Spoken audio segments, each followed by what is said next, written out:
Hi everyone, I'm Sham.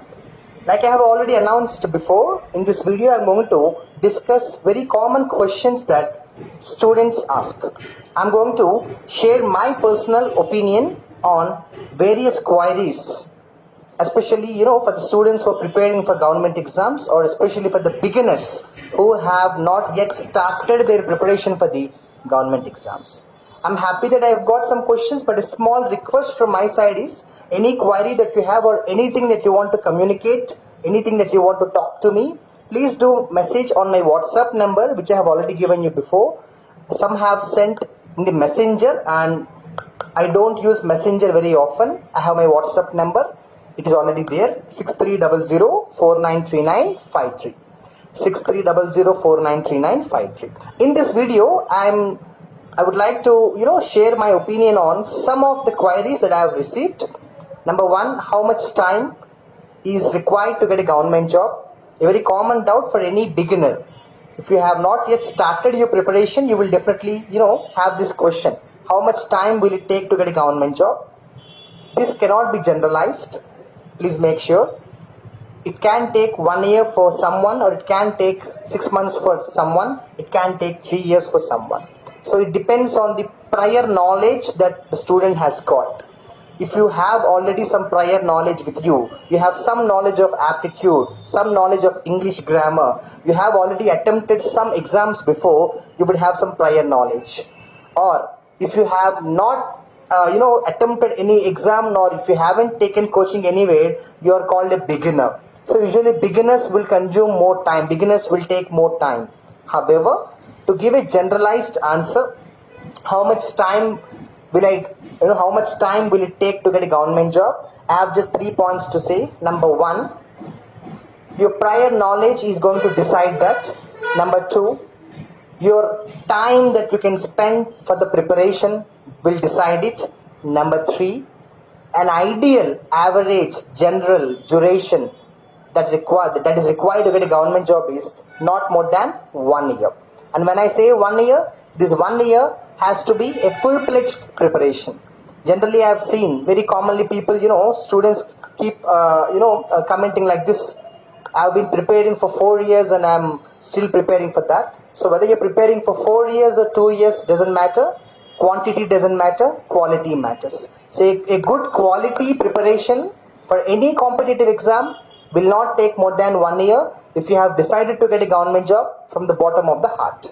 There are two categories of students. One, students who prepare for government jobs because the people whom they know are preparing for the government jobs. My friend is preparing, so I am preparing.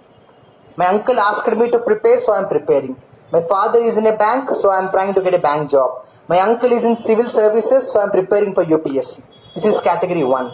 Category 2 students are the students who really want it because they have really passion for that. I have known some students who want a bank job because they like banking.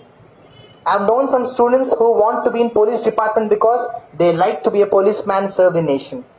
So if you have that passion and commitment and you have decided to get a government job, time really doesn't matter.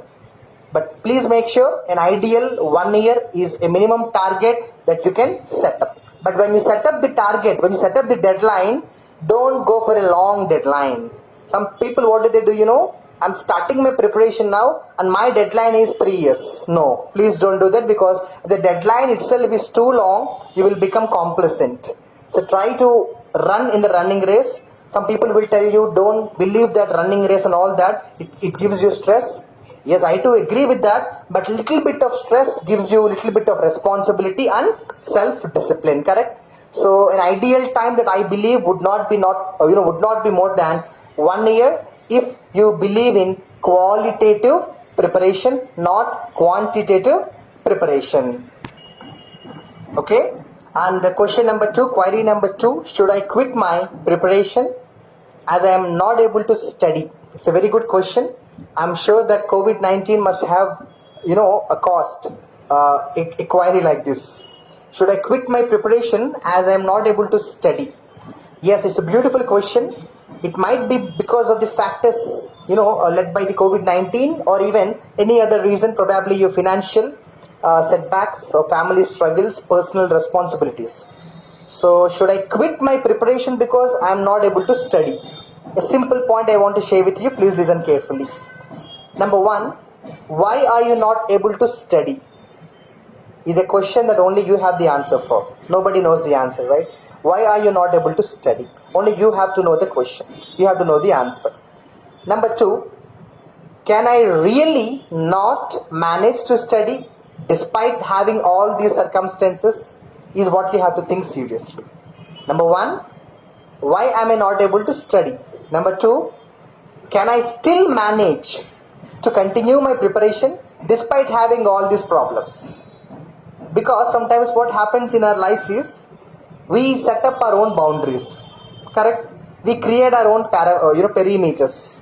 But sometimes in our lives we get some situations where we have to push the boundaries. You understand what I'm saying? Sometimes we ourselves compromise thinking that this is all what I can do. Maybe, who knows, you can do something better. Correct? I remember almost a decade ago when I just entered my teaching profession. I was actually teaching science. Some of you might be knowing. My career started like a science teacher in a school, and I was teaching science. I finished my session and got to meet my principal, madam. She was a wonderful human being. And I asked her, ma'am, please genuinely give me my feedback. And ma'am said, Shyam, you're teaching so well, but my genuine feedback is, why are you not teaching in English? And I said, I'm not good at English, so I'm teaching in Telugu. I'm explaining the things in Telugu. Then she said, you may not be good in English, but try to explain in English. Then I was actually confused.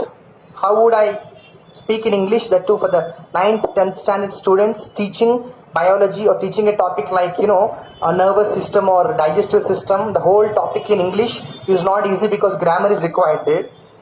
But then I decided, why can't I? Why can't I push my boundaries? Biology was my strength. Why can't I push my boundaries and enter something called English arena? So sometimes in our life, we create our boundaries so tightly and we think this is what all I can do. So number one, I'll make it precisely. Number one, why am I not able to study? Number two, can I manage the problems and still continue my preparation?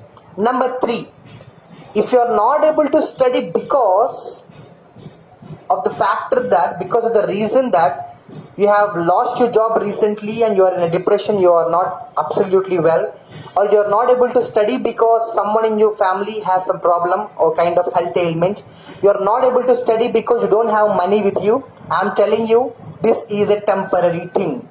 There are two problems, right? Short-term problem, long-term problem. You understand? So sometimes a problem which is going to last for just 2 months, we can't take huge decisions.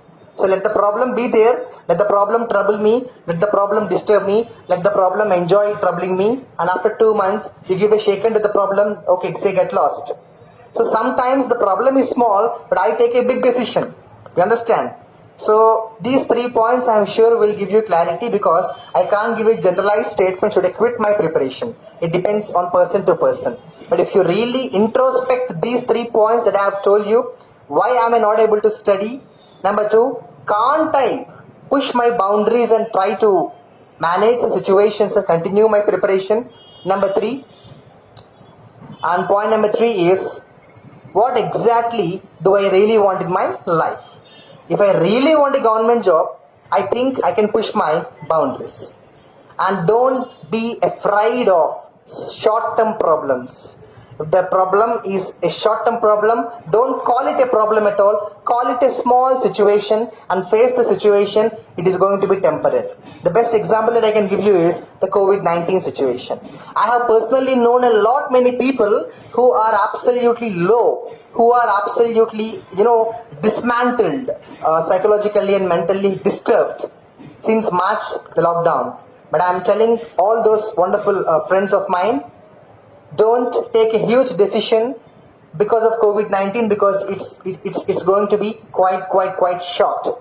And let's be patient in this scenario. Okay, I'm sure I have made you point. Should I quit my preparation? It's absolutely your personal choice, but introspect your three points. But in addition to this, one more point I would like to add is, if you had already prepared before for a long time, You were in coaching for a long time and now you want to quit.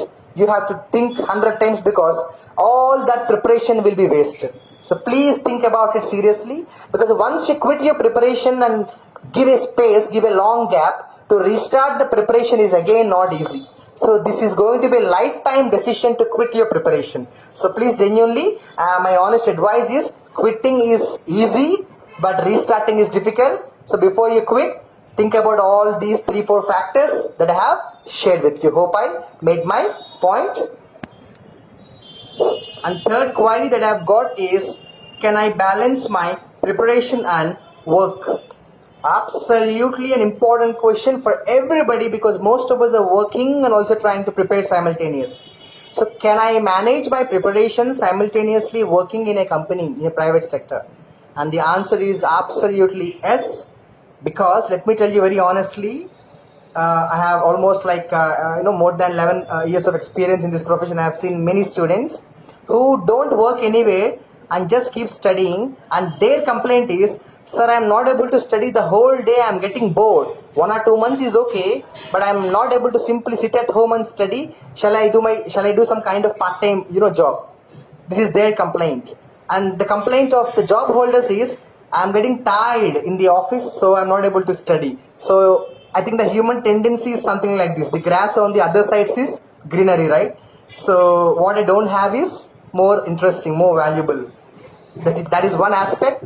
Think about it. But practically, let me tell you, you can manage your work and study. However, yes, compared with a student who is free the whole day and spending time on education, spending time on preparation, yes, you definitely cannot prepare in the way that he is preparing or she is preparing.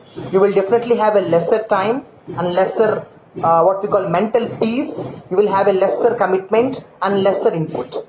So be prepared for that. Don't compare yourselves with others. So don't have a deadline like the way others have the deadline who are completely into preparation. Have a bit longer deadline. And number 2, when you're working and also trying to study, sometimes you may not get time to study, correct?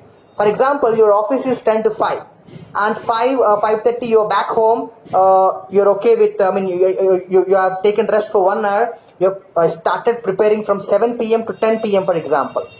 3 days went on well, but 4th day and 5th day, you couldn't do it for some official reason, some office tension, office work. But what I'm saying is that's still okay. Still okay. That's okay. 3 days you prepared well, 3 days you didn't prepare well, but that's okay. Again, 4th day or 7th day, continue that. So make sure that it is common for any job holder to have disturbances in the preparation, and accept that. Take it light. Don't take it seriously. I've seen some people, they tell me, Shyam sir, I start my preparation because I'm not able to study. I'm not getting time. One day I get time, one day I don't get time. This is disturbing my consistency. But when you're working somewhere, this is quite common. This is not a problem just for you. This is a common problem for every job holder. So this is a reality. Accept the reality. Enjoy that reality. 3 days, happily study. The other 2 days, you got some work. Don't study. The other day, 1 day you got study. The other day, yes, it disturbs your consistency, but you will adapt to that and prepare accordingly. You understand? So we are all the human beings. We can adapt to any situation, correct? You remember the lockdown? We were extremely unhappy staying at home for 1 month, but the following days we were okay, right? We started cooking. We started doing a lot of nonsense things, correct? So we are the people who can adapt to anything. So be prepared for that adaptation, but continue your preparation. Don't allow the thought of quitting the preparation because you're working somewhere. Hope I made my point.